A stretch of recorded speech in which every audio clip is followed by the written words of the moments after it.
Alright, Shalom. First and foremost, I want to give our praises to Yahweh Ba'Shem Yahushua. Call Allah Yahweh Ba'Shem Yahushua. Double honors to apostles and elders at Great Muslim who taught us his truth. But shalom to you, Akim, that push the work across the four corners of this globe with all truth and sincerity by Hashem, Harakah Kodash.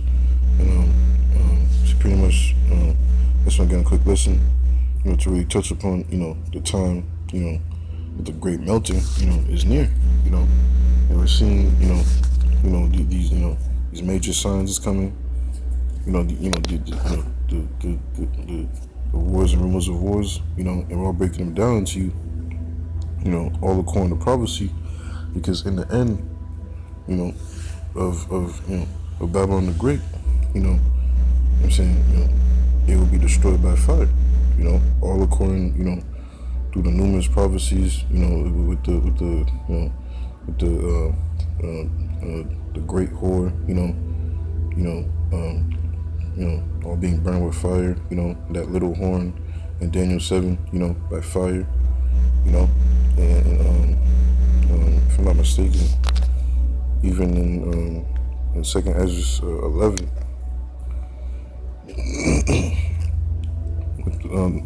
dealing with the eagle.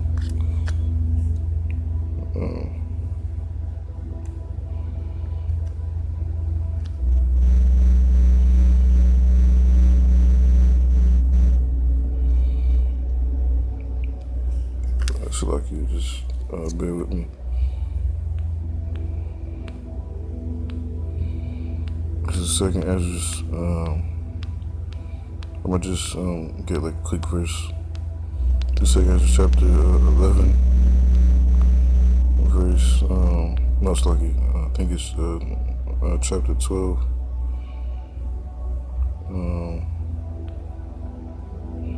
Verse 3. And I saw, and behold, there appeared no more, and the whole body of the eagle was burnt, so that the earth was in great fear. Then awaked I out of the trouble and trance of my mind, and from great fear, and said unto my spirit, the main point is that, dealing with all these different prophecies, in the end, this whole beast system, including Babylon the Great, or mainly Babylon the Great, will be destroyed, man. And, and primarily Babylon the Great, aka America, will be burnt by ICBM nuclear missiles, man. This whole nation, according, to prophecy, written, all throughout the scriptures, man, and through the spirit and power of Yahweh Ba'Shem Yahushua, the Lord, he sent for his prophets in these last days, to warn, all our people throughout the whole entire world, to get their ass right, so that, they don't experience, the second death, according to Revelation, the precept at the back of that point is Malachi chapter 4:1. For behold, the day cometh that shall burn as an oven, and all the proud, yea, and all that do wickedly shall be stubble. And the day that cometh shall burn them up, said the Lord Yahweh Ba'Shem Yahushua of hosts, that it shall leave them neither root nor branch. But unto you that fear my name shall the Son of Man, shall the Son of Righteousness arise with healing in his wings. And ye shall go forth and grow up as calves of the stall. And ye shall tread down the wicked, for they shall be ashes under the soles of your feet in the day that I shall do this, said the Lord Yahweh Ba'Shem Yahushua of hosts. Remember ye the law of Moses my servant, which I commanded unto him in Horeb for all Israel, which with the statutes and judgments. Behold, I send you Elijah the prophet before the coming of the great and dreadful day of the Lord Yahweh Ba'Shem Yahushua, and he shall turn the heart of the fathers to the children, and the heart of the children to their fathers, lest I come and smite the earth with a curse, And see, Elijah the prophet, is dealing with, a Rabbi Abba Bivens, I'm saying, which is John the Baptist in the reincarnation, and Elijah the prophet in the reincarnation, and in his lot, was to do as it is written, to turn the heart of the fathers to the children, and the heart of the children to the fathers, all before the great and dreadful day of the Lord, which all in all, resulted to the election coming back, in their steed, and seeking Yahweh Shem Yahshua in spirit and in truth, you know, and up unto their deliverance, at the coming of Yahweh, at the second coming of Yahweh, all in all, while this place is being pelted by ICB and nuclear missiles, and simultaneously, Yahweh, him returning and beaming up his election, and so that they don't experience that judgment. I'm gonna get this precept in Revelation, chapter 11.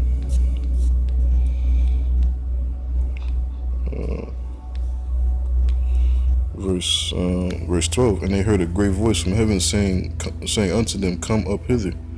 And they ascended up. Matter of fact, I have to read a couple of verses. This is Revelation chapter 11. Matter of fact, I'll start at verse 1. And there was given me a reed like unto a rod, and the angel stood, saying, rise and measure the temple of the Most High, and the altar, and them that worship therein. But the court which is without the temple leave out, and measure it not, for it is given unto the Gentiles. In the holy city shall they tread under foot 40 and 2 months. And I'll give power unto my 2 witnesses, and they shall prophesy 1,260 days clothed in sackcloth. And the 2 witnesses is dealing with the southern kingdom, and the northern kingdom, of our nation. These are the 2 olive trees and the 2 candlesticks standing before the Most High of the earth, and in these last days, they're being brought back, and prophesying, in the steed, of the prophets, like, for example, that's why you see, like camps, like, you see, like not just, predominantly like the southern kingdom, in most of our camps, because now you got, the northern tribes, and prophesying, and that's the prophecy, I'm dealing with the 2 witnesses, coming back, to their true nationality, to their true power in these last days. These are the 2 olive trees and the 2 candlesticks. Man, it's lucky. Wow, this thing just fucking froze. Yeah. Bear with me, it's lucky.